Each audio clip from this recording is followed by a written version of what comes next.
Bismillahirrahmanirrahim.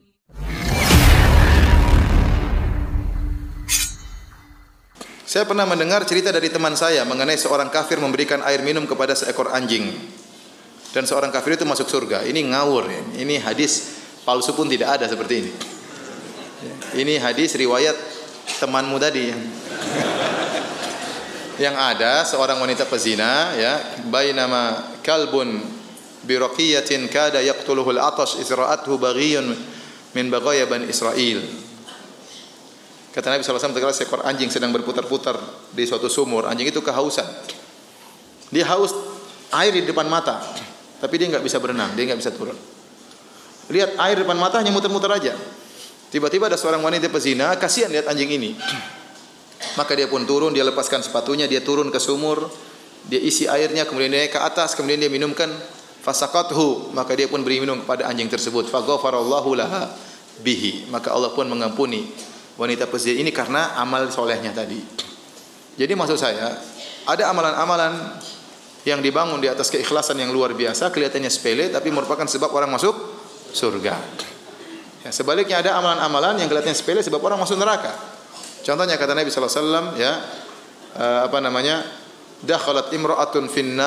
dakhalat imra'atun nar fi hirratin habasatha. La hiya at'amatha wa la hiya tarakatha ta'kulu min khashashil ard. Seorang wanita masuk neraka jahanam gara-gara seekor kucing. Tidak dikasih makan, dikekang tidak dikasih makan dan tidak dibiarkan cari makan sendiri. Hatta mata, sampai kucingnya mati. Hari ini masuk neraka.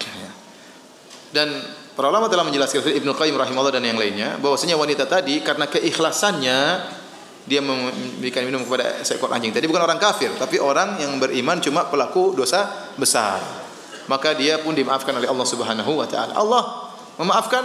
Kita kan punya akidah bahwasanya masalah dosa besar tahta masyiatillah. Kata Allah, semua dosa besar di bawah kehendak Allah. Kata Allah, innallaha la yaghfiru ayyushraka bih. Allah tidak mengampuni dosa kesyirikan, wa yaghfiru ma duna dzalika liman yasha, dan Allah mengampuni dosa selain apa? Kesyirikan. Oleh karenanya dosa besar apapun, kalau ada orang meninggal dalam kondisi dosa besar, tidak boleh kita vonis pasti masuk neraka. Karena setiap dosa besar di bawah kehendak Allah. In syaa'a adzabahu wa in syaa'a ghafara lahu. Bisa jadi Allah azab, bisa jadi Allah ampuni. Dan pasti ada pelaku dosa besar yang Allah ampuni, dan pasti ada pelaku dosa besar yang Allah tidak ampuni.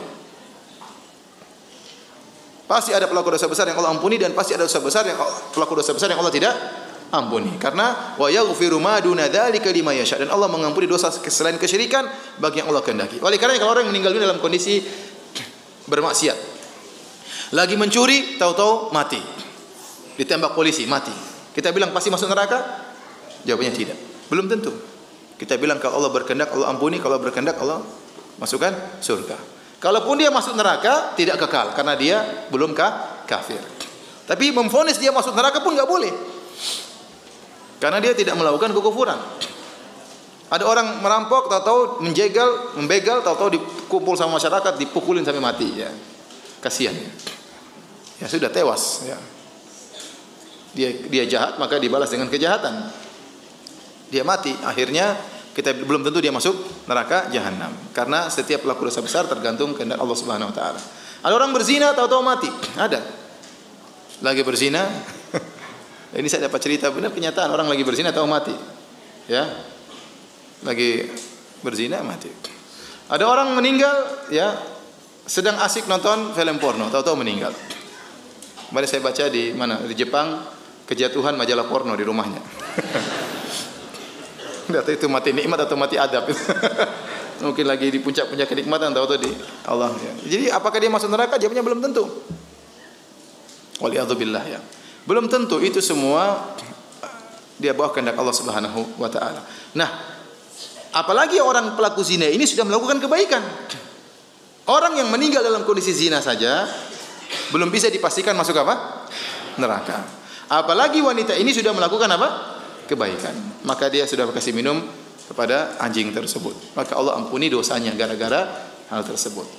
Sebenarnya Allah menjelaskan bahwasanya yang buat dia diampuni sebenarnya bukan masalah memberi kepada anjing tersebut, tapi keikhlasan yang ada dalam hatinya. Karena waktu itu tidak ada orang yang lihat. Ya. dia tolong anjing tersebut dengan agak susah turun ke sumur, itu pekerjaan perempuan susah.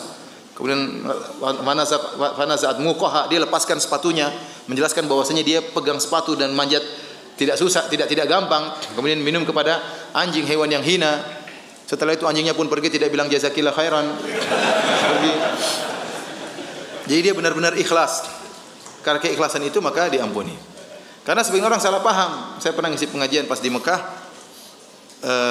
Tahu-tahu ada yang protes. Ustaz, tadi saya bahas tentang masalah bahayanya zina. Bagaimana ancaman orang berzina, bagaimana adab di alam kubur, bagaimana adab di neraka jahanam. Kata dia, Ustaz jangan terlalu sangar Ustaz. Zina itu ada orang minum anjing aja selesai. Jadi dia anggap perkaranya mudah. Ente berzina, minta maaf tinggal cari anjing kasih minum. Ya, zina lagi cari anjing kasih minum. Anjing enggak ada kasih kucing.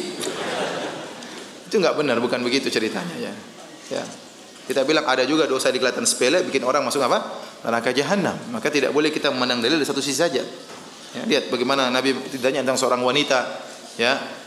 Ya, tasumun nahar, taqumul lail, senantiasa puasa sunnah, senantiasa salat malam, senantiasa bersedekah. Wa fi lisaniha syai'un yu'dhi jiranah. Tapi dia kalau ngomong menyakiti tetangganya. Kata Rasulullah SAW, hiya finnar, di neraka.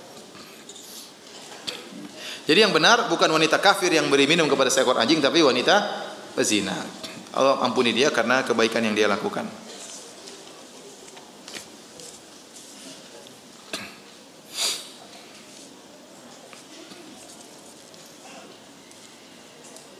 Ustaz, bagaimana cara mengantisipasi syubhat-syubhat pada din kita yang terkadang datang dengan tiba-tiba? Yang pertama, kita menjauhi majelis syubhat. Ente jangan sok, ya. Ente jangan sok pintar. Apalagi ente tidak pernah belajar agama dengan baik. Kemudian ente berkelana mengembara di dunia internet, pengin tahu apa sih perkataan Ustaz itu, apa sih perkataan Mu'tazilah, apa sih perkataan Jahmiyah. Ente terperangkap syubhat, tidak bisa jawab. Nanti sudah itu datang ke Ustaz, saya kena syubhat. Siapa suruh ente kena syubhat? Ustaz dibikin susah. Ente makanya jangan sok pintar, jauhi majelis syubhat. Syubhat kalau sudah masuk susah keluar. Tidak gampang, kecuali ente dikasih hidayah oleh Allah Subhanahu wa taala. Ente suruh cari kebaikan, jangan cari kesesatan. Oleh karenanya berusaha mengambil ilmu dari masdar yang jelas, sumber yang jelas. Saya sering sampaikan kalau orang aja mau berobat cari dokter pilih-pilih, bukan berarti semua dokter jelek, tidak. Dokter yang bagus, ada dokter yang kurang bagus. Ya. Kita milih-milih karena ini berkaitan dengan kesehatan kita. Apalagi berkaitan dengan akidah. Maka seorang belajar dari sumber yang jelas. Jangan dia spekulasi. Karena kalau syubhat sudah masuk, susah. Tidak gampang, ikhwan. Seperti Amr bin Ubaid. Amr bin Ubaid ini orangnya wara, orangnya zuhud. Orang terpedaya karena dia orangnya zuhud. Akhirnya dinasihati orang tidak terima lagi. Kenapa? Sudah jatuh cinta sama Amr bin Ubaid. Mau diapain? Ikhwan, saya sampaikan ini karena ya, demi keselamatan kita bersama. Ya. Saya tidak ingin murid-murid saya yang saya ajari kemudian dapat syubhat, kemudian termakan dengan syubhat tersebut. Ya. Saya tidak ingin. Saya tidak ingin muridnya para ustaz sudah ngajarin antum lama. Tahu-tahu antum kena syubhat. Ya. Antum berpegang teguh dengan syubhat tersebut. Kita tidak ingin. Meskipun resikonya mungkin kita dicerca dan dicela. Meskipun resikonya kita dicela, dituduh yang tidak-tidak. Tapi tidak lain kecuali kita ingin apa yang sudah diajari oleh para ustaz selama ini terjaga. Ya. Baik.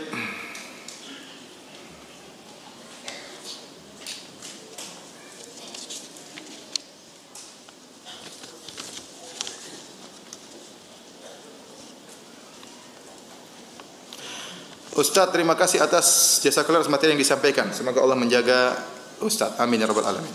Bagaimana menyikapi keluarga yang meyakini Allah ada di mana-mana?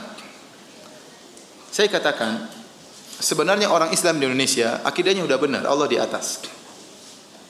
Cuma mereka tidak pandai untuk mengungkapkan. Sering kalau mereka menghadapi masalah, kita serahkan kepada yang di atas. Sering atau tidak? Sering di mana-mana. Sudah itu urusan yang di atas ente. Ente di bawah enggak usah ribut.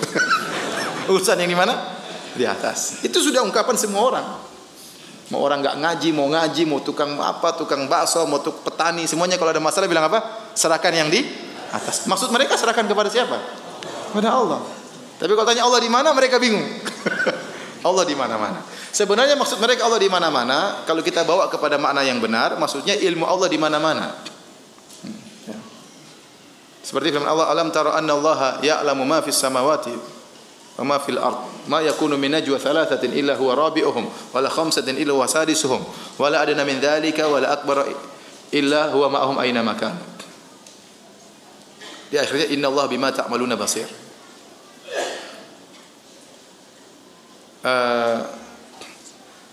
Apa namanya? Kata Allah Subhanahu wa taala, "Tidakkah kalian melihat bahwasanya Allah mengetahui apa yang di langit dan di bumi? Tidak ada 3 orang berbisik-bisik kecuali keempatnya adalah siapa? Allah. Tidak ada 5 orang berbisik-bisik kecuali keenamnya adalah siapa? Allah." Maksudnya ketiganya, keempatnya adalah Allah, keenamnya adalah Allah, maksudnya ilmunya. Allah ya wa huwa ma'ahum aina makanu. Allah bersama mereka dimanapun mereka berada. Maksudnya apa? Ilmu Allah, bukan zatnya. Kalau zatnya ente kemana-mana Allah ikut, kan nggak benar seperti itu. Ente ke WC Allah ikut, berarti di mana-mana zatnya. Bukan zatnya yang di mana-mana. Dan ini akidah Jahmiyah. Itulah Al-Imam Ahmad. Jadi Jahmiyah juga ada bagi 2, ada Jahmiyah mutakallimah, ada Jahmiyah mutasawwifah. Nanti bingung lagi antum, enggak usah dibahas. Jadi Imam Ahmad sudah bantah sejak dulu dalam bukunya Al-Rad 'alal Jahmiyah wa Zanadiqah. Beliau membahas tentang masalah ini yang mengatakan Allah di mana-mana. Ya, jadi kita bilang kita bawakan kepada makna yang benar. Katakanlah mereka mengatakan Allah di mana-mana, maknanya benar, yaitu ilmu Allah di mana-mana. Ya, bukan zatnya. Makanya Nabi Musa dan Nabi Harun berkata, "Innana nakhafu ayyafruta alaina aw ayyatgha." Ya Allah, kami takut kalau Firaun berbuat berlebih-lebihan kepada kami atau melampaui batas. Kata Allah, "La takhafa innani ma'akuma." Janganlah kalian berdua takut wahai Musa dan Harun. Sungguhnya aku selalu bersama kalian berdua. Allah jelaskan apa maksud bersama kalian berdua. Asma'u wa ara. Aku mendengar dan aku melihat. Bukan zatnya tapi melihat, mendengar dan melihat. Jadi jangan khawatir. Aku bersama kalian akan menolong kalian. Jadi pertanyaan orang-orang kampung secara umum Allah di mana-mana, kita jelaskan, Bu, Ibu sudah benar Allah di mana-mana, tapi maksudnya bukan zat Allah, maksudnya ilmu Allah di mana-mana. Kalau zat Allah berarti enggak benar, kelazimannya bahaya. Berarti Allah di WC, Allah di kamar kita, Allah di perut kita, Allah di mana? Karena di mana-mana ya ada Allah, itu enggak benar. Jadi sebenarnya mereka sudah meyakini Allah di atas, hanya saja mengungkapkannya kurang apa? Kurang pintar mengungkapkan.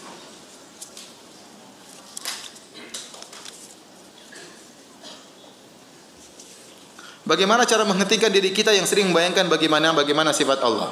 Itu manusiawi, terkadang setan menghembuskan suatu. Ya kita bilang enggak seperti itu. Ingat saja firman Allah, "Laisa kamitslihi syai'." Tidak ada sesuatu pun yang serupa dengan apa? Allah. Kalau dengar pasti salah. Membayangkan pasti apa? Salah. Kalau sudah salah terus ngapain dibayangkan? Gitu aja gampang. Setiap yang antum bayangkan pasti apa? Salah.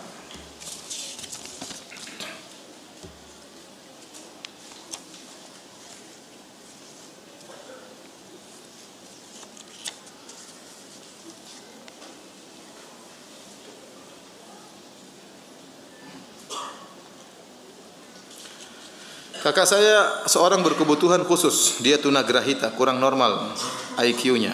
Dia mengerti bahwa muslim perlu sholat, puasa dan lain-lain, tapi tidak terlalu mengerti konsep-konsep yang abstrak seperti surga, neraka, akhirat dan lain-lain. Ini berkaitan dengan intelijensinya. Bagaimana mengatasinya? Semampunya saja, kita sampaikan apa? Semampunya, ya. Yang di luar, la yukallifullahu nafsan illa wus'aha. Allah tidak membebani luar kemampuan seorang. Alhamdulillah dia sudah mengerti sholat. Alhamdulillah mungkin dia mulai sholat. Mungkin detail-detail tidak paham, ya. Mungkin detail-detail dia tidak paham. Ya kita bicarakan secara sederhana. Bahwasanya ada salatlah supaya masuk surga. Surga itu apa? Surga itu ada kenikmatan di sana. Sederhana kan bisa. Ya. Kita bisa jelaskan sama anak TK pun bisa kita jelaskan. Neraka itu bahaya, ya. Enggak usah antum jelaskan secara detail di surga itu ada bidadari begini-begini, bingung dia nanti. Udah bicara aja secara sederhana. Neraka itu begini-begini secara sederhana. Kalau baik masuk surga, kalau buruk masuk neraka jahanam. Enggak usah bahas Mu'tazilah. Enggak usah bahas Jahmiyah, kasihan ya.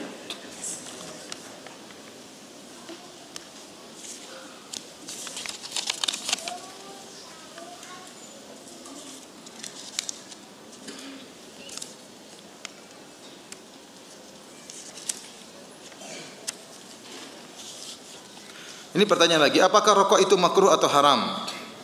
Pendapat saya haram. Karena di Al-Qur'an Al-A'raf 157 yang berbunyi Nabi Muhammad mengharapkan sesuatu yang buruk. Wa yuharrimu alaihimul khaba'ith. Rasulullah SAW mengharapkan yang buruk-buruk. Mohon dijelaskan lebih detail lagi ya Ustaz. Ya rokok itu apa? Haram. Ya, sini sudah saya sering jelaskan ya. Rokok itu haram karena kita tidak boleh memberi kemudaratan kepada siapapun, kepada diri kita maupun kepada orang lain. La dharar wa la dirar. Ya, tidak boleh memberi kemudaratan baik kepada diri kita, baik kepada orang lain ya. Tidak boleh. Dalam kaidah ad-dhararu yuzal, setiap kemudaratan harus dihilangkan. Dan tanpa ragu bahwasanya rokok itu menimbulkan kemudaratan. Ya, menimbulkan kemudaratan. Kemudaratan bagi diri sendiri dengan memberi penyakit dalam diri kita ya. Kemudian memberi kemudaratan kepada orang lain, mengganggu orang lain ya. Saya termasuk tipe orang yang paling tidak bisa kalau duduk di samping orang yang merokok ya. Bahkan mungkin jarak kita 5 meter saya pun terganggu. Ya. Terakhir sempat saya agak marah dikit waktu haji kemarin. Haji kemarin di Muzdalifah. Di Muzdalifah kan kita tidur di hotel di bawah langit. Bintang jutaan bintang ya. Jadi semua orang gitu. Ada sebagian orang pakai kain ihram merokok. Saya mau tidur, jarak dia cukup jauh ya. Kira-kira 10 meter atau subhanallah. Saya tidak tahu apa rokok itu sengaja ke saya. Tahu-tahu asapnya masuk ke hidung saya. Di mana saya cari agak jauh. Saya bilang ya fulan ittaqillah. Ente lagi ihram, kita terganggu. Ya, akhirnya dia matikan. Artinya mengganggu orang ya, mengganggu orang. Ya ini tidak diperbolehkan mengganggu orang. Saya sering sampaikan, Anda kalau meninggal berusaha, dan kita pasti berbuat dosa. Kalaupun kita harus berdosa dan kita pasti berdosa, jangan berdosa yang berkaitan dengan orang lain. Kata Sufyan Ats-Tsauri rahimahullah taala, lebih baik Anda bertemu dengan Allah dengan 70 dosa antara Anda dengan Allah, karena Allah asalnya Maha Pengampun, daripada Anda bertemu dengan Allah membawa satu dosa antara Anda dengan hamba Allah yang lain.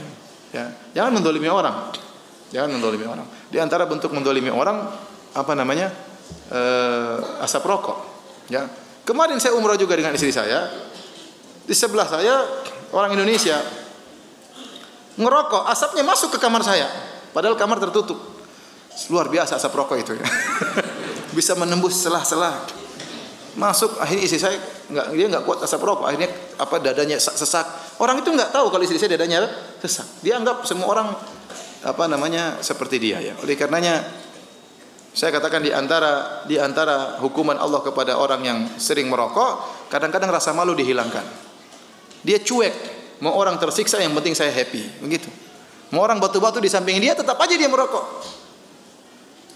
Saya pernah tegur waktu saya bawa anak kecil, saya bilang, "Pak, tolong Pak, ada kamu yang ke sana," katanya. Suruh pergi ya. Jadi begitu, anak kecil kasihan, ente di tempat umum ya. Kalau ente merokok di rumah ente sendiri dalam kamar mandi kunci sekalian enggak apa-apa. Kalau merokok tempat umum hanya orang terganggu, ya. Dan banyak orang tidak kuat dengan asap rokok. Ya kalau yang cium 10 orang, di sana 20 orang, di sana 30 orang, nanti hari kiamat kan dosanya banyak ini. Mungkin dosa kecil tapi kezaliman, menzalimi orang lain. Menzalimi orang lain. Kita saja kalau kentut sembarangan bisa menzalimi orang. Orang terganggu bau enggak enak, apalagi bau asap rokok yang kemudian masuk dalam dada, merusak dada. Apalagi orang yang perokok pasif lebih parah daripada orang perokok yang aktif. Kata dokter sih.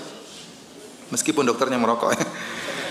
Baik, jadi sering saya sampaikan tidak ada orang yang merokok ya mengucapkan bismillah ya karena dia tahu itu haram, dan tidak ada orang setelah merokok mengucapkan apa? Alhamdulillah. Ya. Ada yang bilang, "Ustaz, rokok itu bagi saya bukan cuma sunnah, wajib." Ini ada orang, saya pernah ditanya demikian. Katanya ada kiai, ya ustaz lah ya, yang mengatakan rokok itu wajib. Kenapa? Kalau dia tidak bisa merokok, dia tidak bisa ngajar Sahih Bukhari. Ya, otaknya nggak jalan kalau nggak merokok. Jadi rokok bagi saya hukumnya apa? Wajib, kata dia. Subhanallah. Itu namanya kecanduan om. Namanya kecanduan. Ya. Ada orang kalau nggak pakai morfin kepalanya stres, terus jadi morfin jadi wajib. Ya. Ada orang kalau nggak dengar musik dia bisa stres. Berarti musik itu hukumnya apa? Wajib. Ya. Paham? Ada orang kalau enggak berzina, dia stres. Paham? Apa zina jadi hukumnya apa? Wajib. Ya. Itu namanya kecanduan, Om. Ya.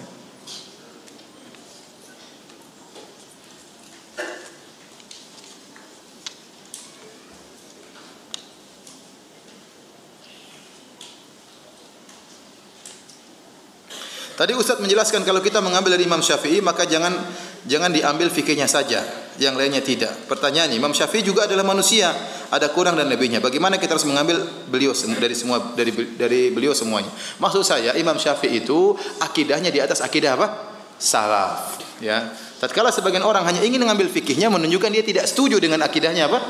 Imam Syafi'i. Dia tidak setuju dengan akidah salaf, maka dia pilih sumber akidah yang lain. Padahal akidah Imam Syafi'i akidah salaf. Di antaranya antum bisa baca bukunya Al-Muzani. Ada bukunya As-Sunnah lil Muzani, murid langsung Imam Syafi'i, akidahnya akidah salaf. Ya. Namun ada Imam Syafi'i sangat kencing terhadap orang yang belajar ilmu kalam. Dia mengatakan hukmi li ahli kalam an yujradu bin ni'al. Ya, an yujladu bin ni'al wal jara'id. Bahwasanya orang yang belajar ilmu filsafat dalam agama maka hendaknya dipukul dengan sendal dan dengan pelepah korma.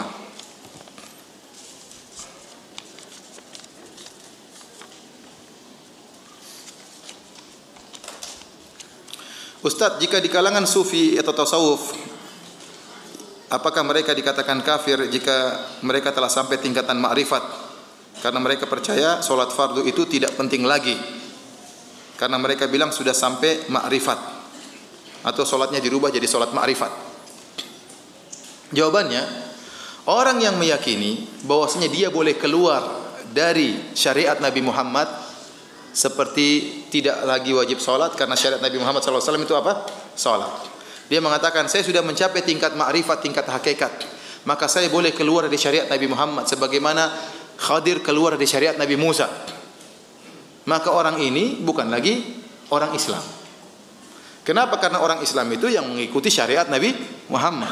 Dia sendiri telah mengikrarkan dia keluar dari syariat Nabi Muhammad. Dia sendiri yang mengikrarkan dia telah keluar dari apa? Islam. Paham atau tidak? Ya, saya ulangi, orang Islam itu adalah orang yang mengikuti syariatnya Nabi Muhammad. Sementara dia merasa dia boleh keluar dari syariat Nabi Muhammad SAW, berarti dia merasa dia boleh keluar dari Islam. Nah, yang mengikrarkan dia bukan Islam, dia sendiri, bukan kita.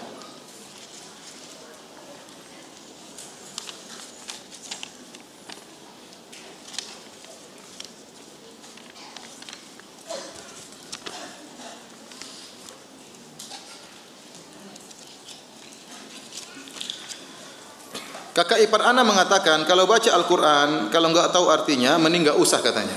Percuma. Ya enggak juga lah. Kita belajar. Jangan bilang juga begitu, enggak usah. Kalau begitu banyak orang enggak boleh baca Quran. Banyak orang belum mengerti bahasa Arab. Ini enggak benar ya. Baca Quran silakan baca sambil belajar apa? Belajar terjemahannya, baca Quran sendiri, paham enggak paham tetap dapat apa? Pahala. Ya. Betapa banyak orang diganggu jin dia baca ayat kursi. Kalau tanya terjemahannya enggak ngerti. Tapi ada faedahnya tidak? Ada. Dia diganggu jin, tahu-tahu dia baca ayat kursi, jinnya yang ganggu hilang. Ditanya apa artinya ayat kursi, saya enggak paham. Berarti tetap aja ada apa? Faedahnya. Tapi yang paling bagus paham maknanya tentunya. Ketika Rasulullah Mi'raj ke Sidratul Muntaha, apakah beliau bertemu dengan Allah secara langsung? Jawabannya iya. Makanya di antara dalil yang menunjukkan Allah di atas adalah Isra Mi'raj. Ya, kalau seandainya Allah tidak di atas, maka Nabi ngapain ke atas? Ya, Nabi SAW ke atas ketemu dengan Allah sampai-sampai sebagian sahabat menyangka Nabi melihat Allah. Berarti Nabi sudah dekat sekali dengan zat Allah. Makanya Nabi ditanya, "Hal ra'aita rabbak?" Apakah kau melihat Rabbmu? Kenapa pertanyaan timbul? Karena memang Nabi sudah terlalu dekat dengan siapa? Allah. Hal ra'aita rabbak? Dalam hadis yang saya baca melihat Allah. Kata Nabi Muhammad SAW, nurun anna arahu, ada cahaya yang menghalangi. Bagaimana saya bisa melihat Allah Subhanahu wa taala? Makanya di antara dalil yang paling kuat yang diyakini oleh masyarakat kita seluruhnya, antum lihat pengajian-pengajian kalau acara Isra Mi'raj. Nabi ketemu Allah, kemana? Ke atas. Sudah dekat. Semua dai-dai seperti itu. Mengatakan demikian. Karena memang fitrahnya Allah di atas, orang sudah tahu semuanya. Ya, kalau bilang Allah di mana-mana, ngapain ke atas? Ya. Ke kanan, ke kiri, kemana-mana ada. Makanya di antara konsekuensi dari mengingkari Allah di atas berarti mengingkari mukjizat Isra Mi'raj. Ya. Karena di antara mukjizat yang paling terkenal dari Nabi adalah mi'rajnya Nabi, naik ke atas bertemu dengan Allah untuk menerima perintah. Makanya malaikat Jibril enggak ikut Nabi waktu itu. Waktu Nabi turun dari langit Sidratul Muntaha, turun ke bawah ketemu Nabi Musa. Nabi Musa tanya, bagaimana? Nabi Musa aja enggak tahu pembicaraan antara Nabi dengan Allah Subhanahu wa taala. Kata Nabi, disyariatkan 50 salat sehari semalam, 50 waktu. Kata Nabi Musa, umatmu enggak kuat. Saya sudah mencoba umatku. Minta keringanan. Kata Nabi, saya pun naik lagi ke atas. Ketemu siapa?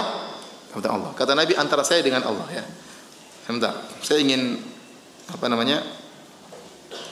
sebutkan lafalnya. Jadi disebut dalam riwayat ya, Nabi setelah turun dari Allah Subhanahu wa taala ya, Allah mewajibkan salat 50 waktu. Maka Nabi Musa berkata, "Raji' rabbak." Ya. Kembalilah kepada Rabbmu, minta keringanan. Fa inna ummataka la tutiku dzalik. Sungguh umatmu tidak mampu. Aku pun kembali kepada Allah ya. Dan Allah menghilangkan setengahnya. Jadi berapa? 25. Kemudian setelah diturunkan jadi 25, lapor lagi kepada Nabi Musa.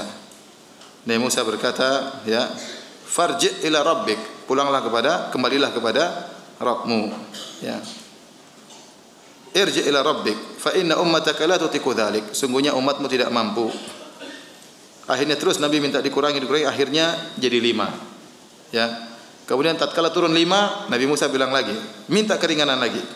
Kata Nabi SAW, istahyaitu min rabbi. Saya malu sama Rabbku. Alhamdulillah ketemu Nabi Musa. Kalau enggak ketemu repot juga ya. 50 tuh banyak loh ya. 50 tuh banyak. Nabi Musa tuh baik sekali Nabi Musa. Kita berterima kasih kepada Nabi Musa. Kita bilang jazakallahu khairan ya Nabi Musa. Dia perhatian sama kita. Nabi Musa tuh nabi yang mulia, tidak hasad kepada Nabi Muhammad SAW. Nabi Muhammad umatnya lebih banyak, dia mikirkan umat Nabi Muhammad. Dia bilang ummatuka la tutiku dzalik. Umatmu tidak mampu wahai Muhammad, minta keringanan. Nabi yang sangat mulia, yang sangat baik ya.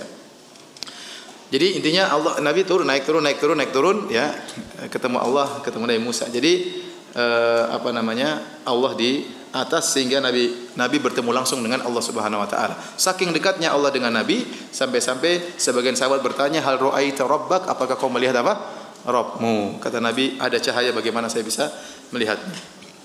Demikian saja para hadirin kajian kita pada kesempatan kali ini. Kurang lebihnya saya mohon maaf ya.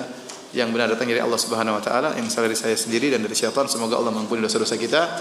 Kita tutup dengan kafatul majlis. Subhanakallah bihamdik asyhadu an la ilaha illa anta astaghfiruka wa atubu ilaik. Assalamualaikum warahmatullahi wabarakatuh.